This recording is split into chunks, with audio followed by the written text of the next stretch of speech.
Salman Al-Farisi, yang sejak kecil dikenal dengan nama Rozbeh, lahir di Isfahan, Persia, dari keluarga bangsawan yang sangat menjunjung ajaran Zoroaster, agama tertua yang mengajarkan penyembahan kepada Tuhan Ahura Mazda. Ayahnya adalah tokoh terpandang di kalangan penganut Zoroaster. Namun Rozbeh tumbuh sebagai anak yang memiliki rasa ingin tahu besar terhadap ajaran dan keyakinan lain di luar agama yang diwariskan kepadanya. Saat remaja, sebuah pengalaman sederhana mengubah arah hidupnya. Suatu hari, ia mendengar nyanyian dari sebuah gereja Kristen. Entah mengapa, hatinya tergerak. Dengan rasa penasaran, ia pun masuk ke dalam gereja, mendengarkan dan mulai merasa cocok dengan ajaran yang berbeda itu. Keputusannya meninggalkan kepercayaan lama tentu saja membuat ayahnya marah besar. Tapi Rozbeh tetap teguh melangkah. Sejak itu perjalanan spiritual Rozbeh dimulai. Ia berpindah dari satu tempat ke tempat lain, mencari guru-guru ruhani yang bisa membimbingnya. Di tiap negeri yang disinggahinya, ia belajar dan terus bertanya.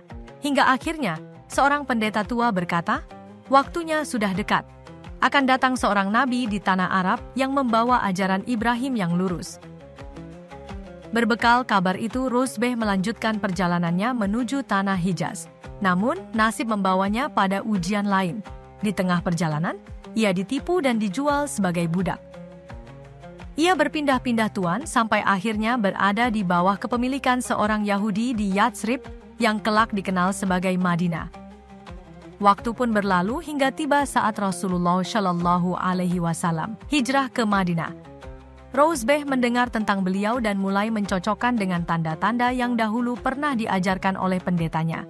Nabi itu tak menerima sedekah, menerima hadiah dan memiliki tanda kenabian di antara bahunya. Setelah ia memastikan semuanya benar, Rozbeh pun masuk Islam dan dikenal dengan nama Salman Al-Farisi. Salman bukan sekadar sahabat biasa. Ia adalah contoh pencari kebenaran sejati. Ketika terjadi perang Khandaq, ia mengusulkan taktik baru yang tak dikenal oleh bangsa Arab, menggali parit untuk pertahanan, seperti yang biasa dilakukan di Persia. Strategi ini terbukti sangat efektif. Jasa besar Salman membuat para sahabat dari kalangan Muhajirin dan Ansyar berlomba-lomba mengklaimnya sebagai bagian dari kelompok mereka.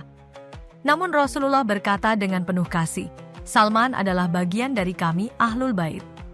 Setelah Rasulullah wafat, Salman tetap berjuang menyebarkan Islam. Ia ikut serta dalam ekspedisi ke Persia dan di masa Khalifah Umar bin Khattab diangkat sebagai gubernur Al-Madain. Meski menduduki posisi tinggi, hidupnya tetap sederhana. Ia menolak gaji dari negara, memilih mencari nafkah dengan membuat dan menjual keranjang. Salman Al-Farisi wafat pada tahun 656 Masehi.